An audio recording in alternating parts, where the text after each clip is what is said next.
In today's video podcast, I'm going to talk to you about who you should hire first when you're growing your online business and who you should hire after that. So before we begin, my name is Charlie Johnson. I run 7-Figure Scaling System, the world's #1 fitness coaching business mastermind to help you grow your online coaching business from someone who's actually got an online coaching business, which nearly all other business mentors don't.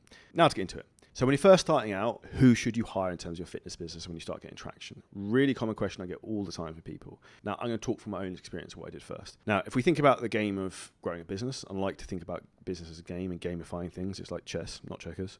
We want to think about, okay, what's the key thing that's going to bring in leads, which ultimately in turn revenue. So the first thing I would suggest everyone hires, and the first person I hired was someone to help with the content, because what we want to think about, and I took a lot of inspiration from this from Gary Vaynerchuk and Grant Cardone back in the day, is omnipresence. We want to be on all platforms, we want to be in front of people, and we want to put high quality information out that helps people, that pulls people in. It's like a fishing rod. So you want to be fishing all the time to pull in the leads. So the first person I'd recommend that you hire would be a content creator or someone to help with the filming, in particular if you're not very good with this. Now, when I say this, I've worked with a lot of different people, and this is with all due respect to any of them if they're listening to this. Number one thing I'd say, creative people are fucking unorganized. So if you're hiring people who are creative, you're not necessarily going to be thinking that they're going to be the most organized people in the world. So you're probably going to have to micromanage them a bit. Now, the best people I've ever worked with have actually been the most unorganized, which is incredibly frustrating. And at some point, you have to have a blend of both, because if you're looking to scale your business, you cannot scale chaos. So the key thing to have with this is an understanding of, okay, how much content are we looking to produce, when's it going to be posted by, and have a clear understanding of what you're both expecting from the outcome of it. Now, with this is the first thing I would recommend people doing. And as your business grows, which it will do with the better content you put out, the more following you grow, the more audience will grow, you will then need to bring on other people after that. After that point, what I'd probably suggest you do is a very simple task, and it's called a love and loathe task. And you should probably do this every 2-3 months. So you get a piece of paper, draw a line down the middle, put love on one side, loathe on the other. What do you love doing within your business? What do you loathe doing within your business? And then things you love, you continue to do.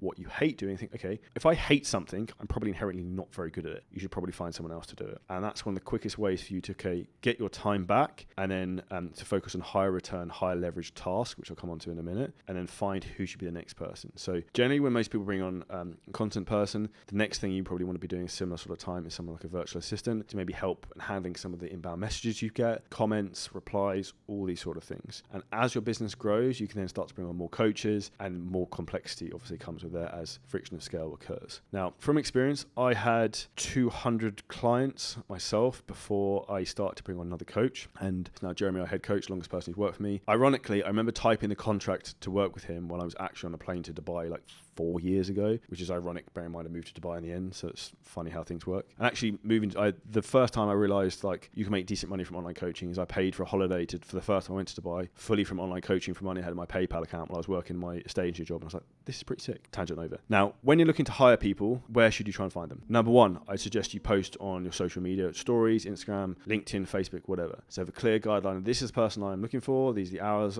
I want. Very, very clear. So people who are warmer to you are going to be the easiest people to generally probably more trustworthy and easiest to hire. Second, ask other people who work for you already, do you have any recommendations? We recently did this within our business and hired another 3 people from the Philippines because we were looking for more staff. Asked our best employee from the Philippines, do you know 3 more people like you? Because that would be very convenient. Funnily enough, he did. Great story. Next up from that would be in terms of hiring people, I would look on a platform like Upwork, which is basically a recruitment platform for people online. So you can employ people from all over the world on that platform. And you can get all sorts of different things in terms of like editors, you can get graphic designers, you can get tech people, whatever you need assistance with. Now, the last thing for people who are within our 7-Figure Scaling Systems mastermind, we also work with a recruitment company who are actually based in the Philippines but can hire people globally in any role you want. And that's one of the key things we help people in terms of onboarding staff. Now, when you bring team members in, where most people go wrong is a lack of communication at the start and a lack in terms of them knowing what they're supposed to be doing.